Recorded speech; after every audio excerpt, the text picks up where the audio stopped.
Hi there, thanks everybody for tuning in. This is Andy Ron with Montana Land Source, and this is the weekly video summary of the weekly Montana Land Report for August 9th, 2023.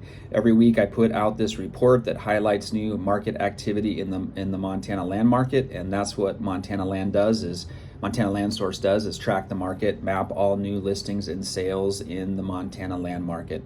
In the past week, we've had 26 total property updates in the Montana land market.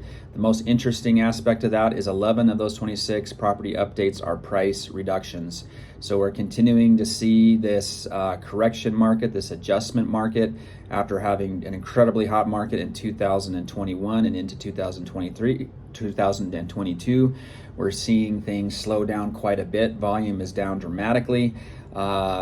The news for this week also is that the USDA released their annual report, their annual survey of land values. A lot of people are critical of this data because, first of all, it's not based on actual sales transactions, it's based on survey. The USDA interviews and surveys landowners and land managers, so it's kind of ag oriented. People are critical because the dollar per acre numbers that are quoted in that survey are quite low relative to what's real in the market. However, I think it's interesting data. I think it shows trends quite well.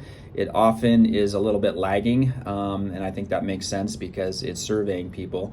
I posted this at mtlandsource.com. I put together a graph that shows this data over time and also breaks down between cropland, rangeland, and all land. And it clearly shows the bump starting in 2021 leading into 2023 in land values.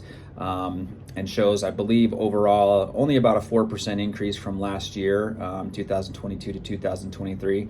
And actually real sales data from the Montana Land Source database is on median showing decrease in values. And you can see this yourself on the live stats page at mtlandsource.com.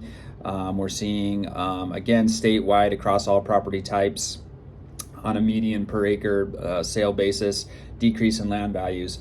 However, I don't think that applies to all land values. If you talk to many appraisers, talk to many brokers, many of them will tell you, at least in certain segments, in certain places, values are holding, maybe even increasing. I think part of what this data might be reflecting is lack of quality properties in the market. Our inventory has really been burned through, so perhaps what is selling right now is lower quality properties. That's one explanation for decrease in value.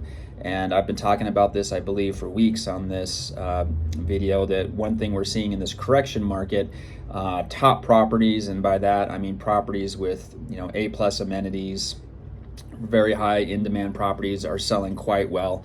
But the overall market, meaning the properties that aren't quite A+ status, are seeing the most adjustment, and that is shown in the updates for the past week, with 11 out of the 26 property updates total, 11 of those are price reductions. So clearly the market is responding to the cooler environment. I keep talking about buyers being a lot more picky, sharpening the pencils.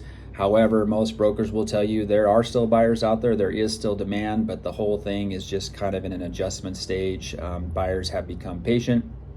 They are not going to desperately purchase whatever is available. They're holding out for what they want, and landowners are having to adjust their pricing if there are factors impacting their property, not bringing them into that high upper class of properties. So check out the USDA graph I put together with that information, and there are some events coming up, seminars from the seminar group, one of which I plan on attending because I myself need some more continuing ed credit. All that can be found at mtlandsource.com. Thank you, everybody, and we will see you next week.